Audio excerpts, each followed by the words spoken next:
Out that you bypass the harder team in Miami Heat. Rose came down bad on his left foot. See him holding onto his knee and down. March 25th, 2012. Derrick Rose plants his left foot, drives baseline, and just isn't there anymore. No contact, no collision. Just a knee that gives out on a play he's made 1,000 times before. He's 23 years old. He's the youngest MVP in NBA history. And in real time, nobody in that arena knows they just watched the best years of his career end. We talk about the NBA's greatest players like their legacies are finished products. 6 rings, 4 MVPs, a stat line, a highlight reel, a plaque in Springfield. But there's a version of NBA history that never gets a plaque. The players who were on pace to be all-time greats, and then, in a single moment, weren't. Not because they got worse, because their bodies stopped letting them be who they already were. So here's the question nobody wants to sit with for too long. How many of the game's true legends are sitting in our living rooms right now, retired, forgotten, never having played the career they were actually built for? Let's start with the guy who kicked off this whole conversation. Derrick Rose wasn't just good in 2011. He was a problem the league hadn't built defenses for yet. A point guard who could get to the rim against anyone at a size and speed combination that simply didn't have a counter. MVP at 22, a Bulls team that won 62 games. Every trajectory pointed toward Rose, spending the next decade as the face of the league. Then came the torn ACL in the playoffs in 2012. Then, a year into his recovery, a torn meniscus in 2013 that ended his return before it started. Then another meniscus tear in 2015. By the time Rose was 27, an age when most guards are entering their prime, he had already become a cautionary tale instead of a superstar. The numbers tell the rest. From age 23 to age 27, a 5-year window where a healthy Rose would have been playing his best basketball, he appeared in barely a third of his team's available games. We didn't lose a slow decline, we lost the entire form of the player. But Rose isn't even the most complete what-if in modern NBA history. He's just the most recent one big enough for a new generation to remember. Go back further to Grant Hill. Before Rose, before Kobe was even the guy, Hill was being talked about as the closest thing to Michael Jordan the league had produced. A 6-foot, 8-inch, do-everything forward who passed like a point guard and defended like a wing. 5 straight all-star appearances to open his career. A near-unanimous belief that he was the next face of the NBA. Then a fractured ankle in the 2000 playoffs, mismanaged surgeries, and a series of complications that turned one injury into 6 years of his prime essentially erased. Hill did eventually come back and carve out a respectable second act as a role player in his 30s, but the player the league thought it was building around in 1999 simply never showed back up. And if you want to see how brutal this pattern can be, look at what happened one draft class before Hill's rise, to Bill Walton. In 1977, healthy, Walton was arguably the best player alive. An MVP, a finals MVP, a two-way center who could pass like a guard trapped in a 7-footer's body. And healthy Bill Walton barely existed. Foot injuries limited him to 468 games across a 10-year career that should have produced somewhere north of 900. There are entire Hall of Fame careers built on fewer accomplishments than the ones Walton racked up in the tiny windows he actually had. Multiply that peak across a normal, healthy career, and you're not talking about a good player anymore. You're talking about a top 15 center of all time, and it's not particularly close. Here's what makes this pattern so hard to reckon with. These aren't cases of talent evaluators getting it wrong.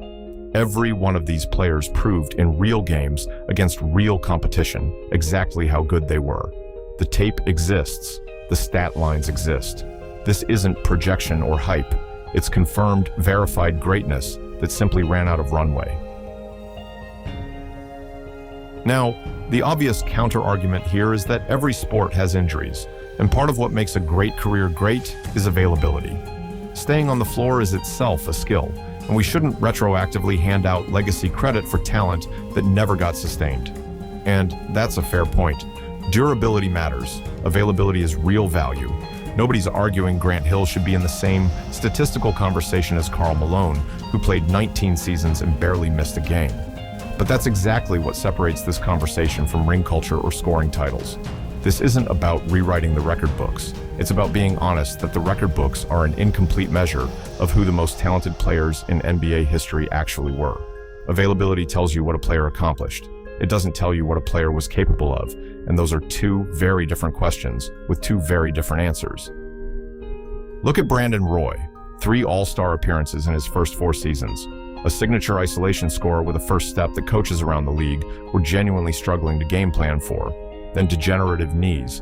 Not a single traumatic injury, but a condition that meant his cartilage was simply wearing away faster than a human body was designed to handle. He tried to play through it. For one game in the 2011 playoffs he did, dropping 18 fourth-quarter points on essentially bone-on-bone knees in what's still remembered as one of the great Warrior performances in playoff history. He was out of the league within 2 years, not because he lost his talent, because his body physically would not let him use it anymore. Or take Yao Ming, a career MVP caliber center by the numbers whenever he was actually on the floor, averaging north of 25-9 in his final full healthy season, before a series of stress fractures in his feet, likely compounded by a frame that simply generated more force than his bones could repeatedly absorb, ended his career at 28. Healthy Yao wasn't just good. Healthy Yao was on pace to be argued about in the same century-defining tier as Hakeem and Shaq. Notice the pattern across every single one of these names. It's never a talent problem. It's never a decline problem. It's a structural, physical, one specific body part problem, a knee, an ankle, a foot, that ends a story the rest of the player's game had already proven was heading somewhere historic. So why does this matter? Why spend 10 minutes building a highlight reel for players who, by definition, never got to finish the job? Because the way we rank greatness in this league is almost entirely backwards looking.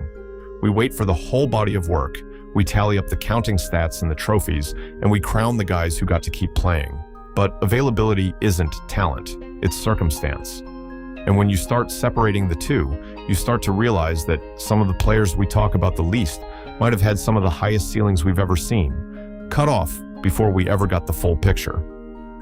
Derrick Rose is still active in a diminished form today, a specialist off the bench, respected, well-liked, and about as far from an MVP conversation as a player can be.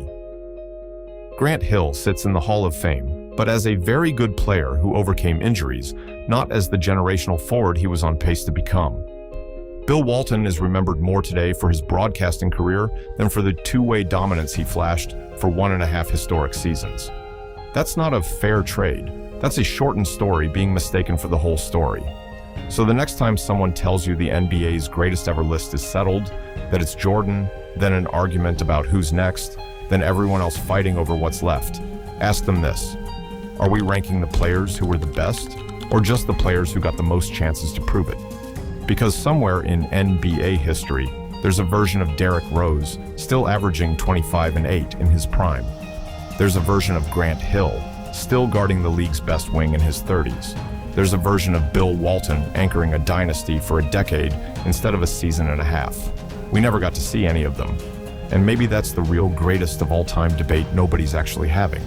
What do you think? Is there a player whose what if hits harder than the ones on this list? Let me know down below.